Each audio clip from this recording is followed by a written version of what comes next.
Alright. Alam mo, sa buhay, mahalaga na ilagay mo ang atensyon mo sa mga bagay na nakakatulong sa'yo.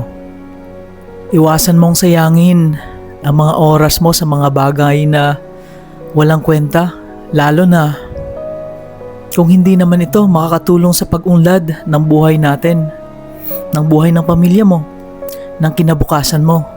Huwag mong hayaan na madala ka sa sistema ng iba, lalong-lalo na kung ito ay negatibo at hindi makakatulong.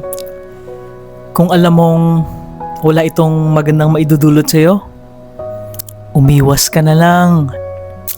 Mag-focus ka na lang sa mga bagay na makakaunlad sa sarili mo at makatulong para matupad yung mga pangarap mo.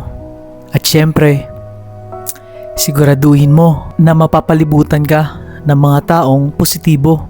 At higit sa lahat, huwag mong kalimutang magdasal dahil sa anumang laban, siya ang unang pwedeng tutulong.